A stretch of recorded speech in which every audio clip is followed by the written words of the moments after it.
Let me ask you this on this topic. Two follow-up questions on this. You talk about, when you sit down with Xi, you're going to tell Xi, here's what you do no matter what, or else, or Putin, when I, sit with Putin, here's what's going to... These are some heavyweight people to sit with where you have to be firm, yet confident to deliver and, make sure they know that you're being serious about your, whatever declaration it is you're giving to them.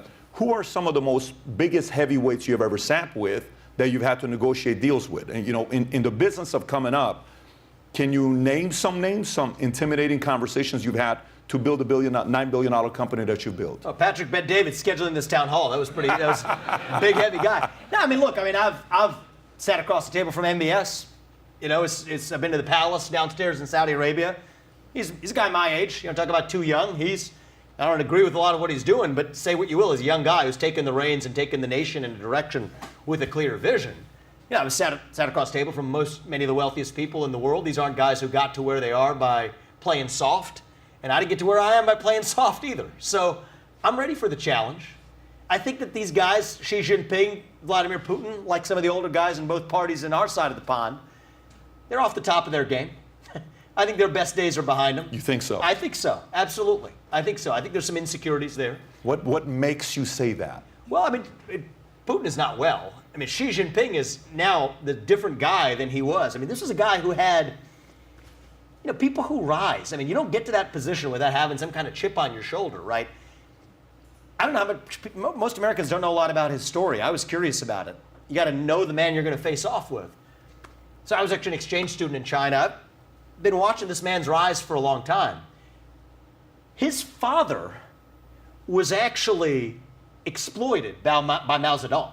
Right? He was an official in the government, but what Mao Zedong did is he unleashed the cultural revolution of young people in China that went after the old guard in the Communist Party.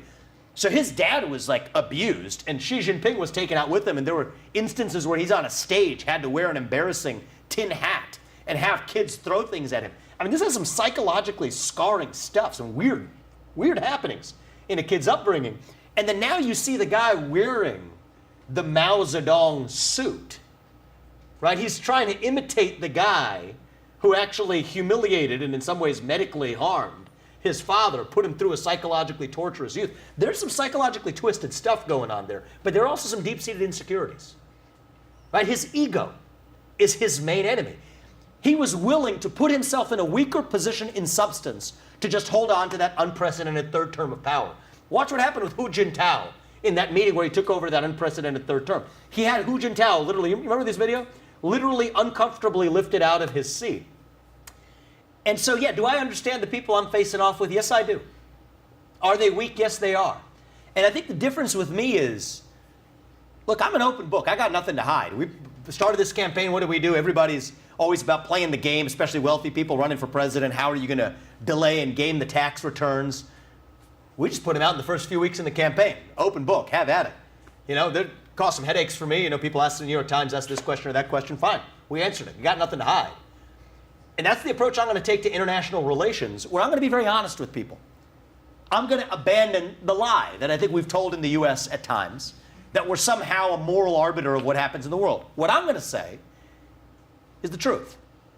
My job as U.S. president is to advance the interests of the homeland, to actually take care of American citizens. I have a moral obligation to my fellow citizens to take care of them and their interests first.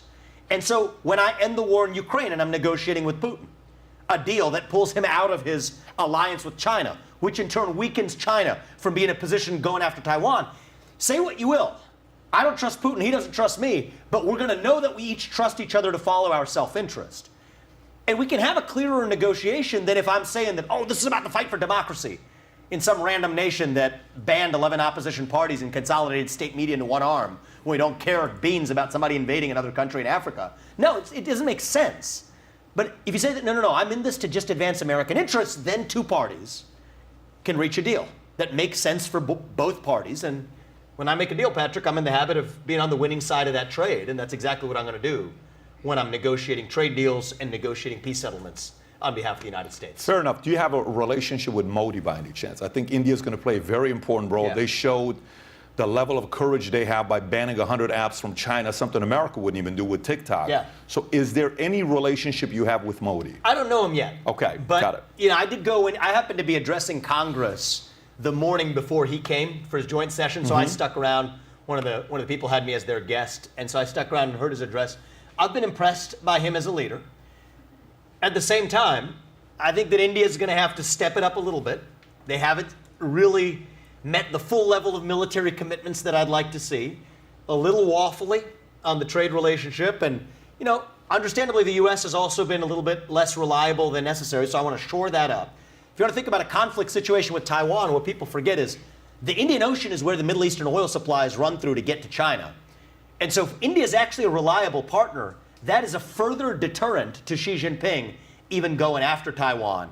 And I think I have probably the clearest vision of anybody in this race in either party, Patrick, of how to deter China from going after Taiwan while avoiding war over that island. And I think it's going to be the most important thing the next president does from the standpoint of foreign policy. I will say, whether you are the president, you're the candidate, or somebody else is, the fact that your background, who you are, what you've done, India is going to play a very important role. I think you're going to need to be a prominent voice and influence the next 4, 8, 12 years. Again, that's my opinion. So if you like this clip and you want to watch another one, click right here. And if you want to watch the entire podcast, click right here.